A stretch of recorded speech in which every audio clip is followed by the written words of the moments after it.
Moi, c'est les ciseaux fanzines. Ça fait 8 ans que je fais des petits fanzines en privilégiant le format A5. Depuis peu, j'ai fait aussi quelques petits zines en A6 dans la tradition du DIY et des zines que j'ai découverts en faisant des recherches sur les Riot Girls aux États-Unis, avec notamment Kathleen Hanna. Enfin, à la base, c'était surtout sur les groupes de musique rock et j'ai vu qu'elle faisait aussi des zines à côté pour promouvoir un petit peu les artistes, faire des interviews, parler des concerts. Et certains de ces fanzines-là étaient aussi féministes avec du collage pour parler des violences faites aux femmes, de tout ce qui était sexisme. Donc ça avait débuté avec ça. Et parmi mes premiers zines que j'avais appelés les ciseaux, j'avais justement fait beaucoup de collages et de choses un petit peu DIY, un petit peu dans l'esprit punk, avec cette thématique-là du sexisme et des violences faites aux femmes dans celui-là. Ou du rapport au corps aussi, dans le regard qu'une société un peu hétéronormée et patriarcale peut porter sur les corps féminins. Le tout premier, c'est un autre qui s'appelait juste les ciseaux. Après, lui, je l'avais appelé numéro 1 parce que je voulais faire une espèce de sous-catégorie là, que j'avais appelé Corpus Sanctus pour faire comme une. Là, comme il y a une seule thématique qui est sur le féminisme et le sexisme, le premier, les ciseaux, c'était plus vaste. C'était pour faire une espèce de magazine.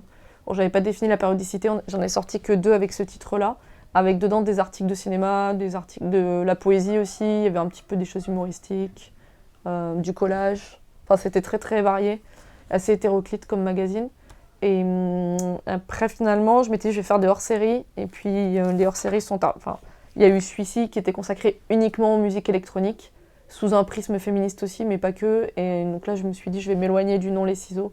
Et la thématique globale, ce qui revient le plus maintenant, c'est la culture queer et lesbienne. Parce que je voulais visibiliser quelque chose qui est invisibilisé dans les médias mainstream. Et c'est assez aisé avec les fanzines de pouvoir promouvoir tout ça et d'en parler, de visibiliser. Et c'est aussi des choses... Enfin, j'aurais aimé avoir accès à tout ça plus jeune. Donc c'était aussi pour combler ce vide-là, ce manque. Et j'aime aussi quand je fais de nouvelles découvertes, les partager. Donc c'était venu aussi au tout début dans le deuxième fanzine que j'avais fait, sur l'histoire de la découverte un petit peu du clitoris et comment ça avait été visibilisé et vulgarisé. Et je m'étais dit, mais c'est hallucinant qu'on soit dans les années 2020 et qu'on sache pas tout ça, qu'on sache même pas à quoi ça ressemble, que le premier scan 3D, il est hyper récent.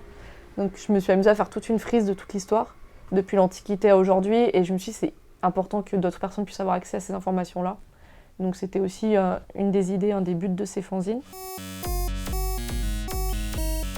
J'ai toujours ce prisme-là d'essayer de visibiliser les minorités, que ce soit, alors ça peut être une minorité souvent de genre, beaucoup sur les femmes lesbiennes, et notamment dans le tout dernier que j'ai fait sur les vampires, où je parle je parle de la littérature et ensuite de la représentation de la figure féminine, on va dire, du vampire, de la vampire, et comment ça a été après visibilisé dans les médias et comment ça va passer aussi sous un prisme de male gaze et ça va être un support aussi d'érotisation, de mise à l'écart aussi de lesbophobie, d'homophobie.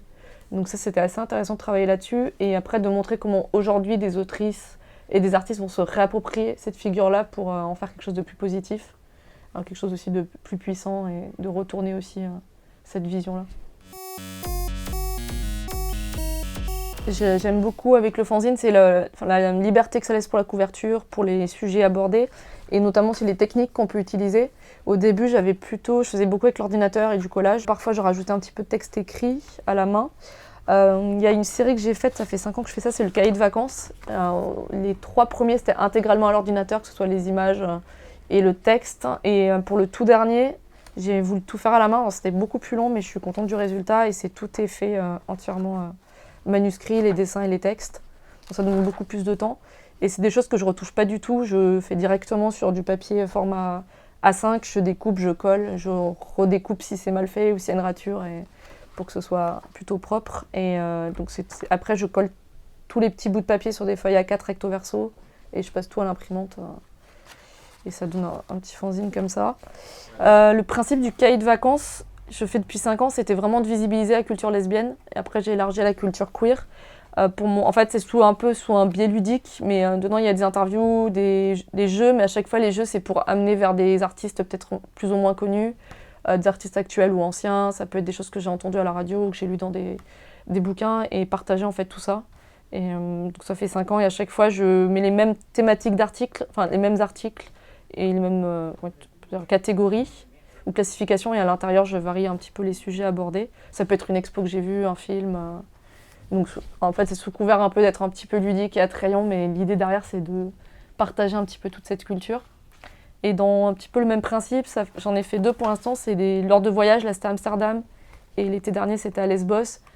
Pareil, c'est de pouvoir partager des choses peut-être pour des personnes qui n'ont pas eu encore l'opportunité d'y aller ou qui projettent de voyager là-bas ou qui ont envie juste de lire, de rêver un petit peu en lisant un fanzine, de montrer un petit peu les lieux queer et lesbiens qui sont dans ces endroits-là. Puis ça s'est élargi aussi, parfois ça peut être là, c'était sur la poétesse Sappho, je parle aussi des musées que j'ai été visiter, à Amsterdam, des expos que j'ai pu faire, et voilà. Enfin, en choisissant aussi de faire ce format-là du fanzine et de les diffuser un petit peu partout, que ce soit dans des librairies ou dans des bars ou lors de festivals, ce qui me semblait aussi important, c'était je parlais de visibilisation, de visibiliser tout ce qui était la culture queer et lesbienne pour montrer qu'il y a une culture qui existe. Et c'est aussi pour faire. Je trouve qu'il y a une responsabilité aussi de la part des personnes queer de porter ce contre-discours-là et de montrer quelque chose, ce qui est de leur propre vécu. Et qu'il puisse y avoir. En fait, ça fait aussi. Le fanzine peut aussi être une sorte d'archive et de permettre que ce soit pour d'autres personnes qui puissent s'identifier et se sentir aussi moins seules et pas. Parce que quand on regarde la presse mainstream ou ce qui se dit dans les médias, en général, c'est pas forcément positif ou ça peut être biaisé ou il peut y avoir des choses fausses. Et c'est important pour se construire ou pour trouver aussi des modèles ou savoir qu'on n'est pas seul et isolé de pouvoir avoir accès à cette culture-là et à d'autres textes. Et je trouve que dans les fanzines, où je connais d'autres personnes qui peuvent faire des choses sur des thématiques, sur la transidentité, sur plein d'autres thématiques qui ne vont pas être abordées dans les médias ou qu'on ne trouve pas forcément, même si on trouve ça de plus en plus maintenant dans la littérature ou en BD ou dans des bouquins plus de la théorie.